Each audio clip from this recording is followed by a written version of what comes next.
2 মাস থেকে সমস্যা ধরা পড়ছে। ঠান্ডা জ্বর হয়েছে করে নিয়ে গেছিলাম সদরে, পরে কইছে বাচ্চা বলে হার্টের সমস্যা। তারপরে দেয়া কইছে ঢাকা নিয়ে যাইতে, পরে ঢাকা নিয়ে গেছি। তারপরে দেহারা বলে বাচ্চা হার্ট ঠিক মতো তৈরি হয় নাই, ওই লাগবো চিকিৎসা, টাকা লাগবো অনেকগুলাই। পরে দেয় ওষুধ দিয়ে দিচ্ছে, 4 মাস খাওয়াইছি ওষুধ। খাওয়ানোর পরে দেয় তারা বলছে বাচ্চার অপারেশন লাগবো। বাচ্চা চর্বি যেটা স্বাভাবিক লাইনে, ওই বাচ্চা ওইটা স্বাভাবিক না। বাচ্চার আরেক সাইডে চর্বির লাইনটা আর এই লাইনটা বদ্ধ হয়ে গেছে, তার জন্য একটা অপারেশন লাগবে। দ্বিতীয় অপারেশন লাগবে, বাচ্চা হার্টে 2টা ছিদ্র লেগে অপারেশন লাগবে। তারপরে বলছে বাচ্চা ফুসফুসে মানে সমস্যা, ডাক্তার বলছে 3টা অপারেশন লাগবে তাফে তাফে।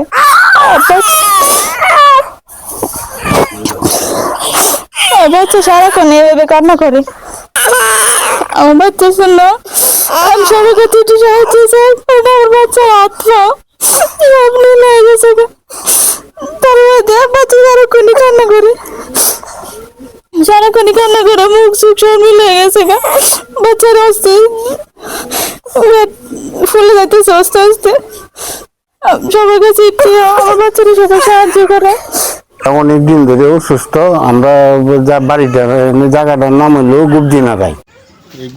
গ্রামবাসীদের লোক গরিব, এই হিসাবে কয়েকবার চিকিৎসা করছে, কিছু টাকা পয়সা উগাইছে। আর বাদ বাকি ডাক্তারে বলে দিছে যে 5-6 লক্ষ টাকা লাগবো। 5-6 লক্ষ টাকা আমরা এলাকাতে উগানির মতো কোনো সমর্থন নাই। এই জন্য আপনাদের কাছে সবার কাছে অনুরোধ, ছেলেটারে বাঁচানোর জন্য 5-6 লক্ষ টাকার মিলমাল যে হয় এমন একটা ব্যবস্থা আপনারা করিয়ে দেন। তারপরে ছেলেটার অবস্থা খুবই খারাপ, আপনারা দেখছেন। আমরা এলাকাবাসী ওসব অল্প কিছু পয়সা কালেকশন করছি, আর বাকি যে টাকাগুলা লাগে আপনারা যদি যেভাবে বাউ করে দিতে পারেন তাহলে এই গরিব মানুষের জন্য অনেক উপকৃত। পেশেন্টের আমাদের বাড়ির সাথে নাতি সম্পর্ক লাগে, সে দীর্ঘদিন ধরে এই সমস্যা ভুগছে।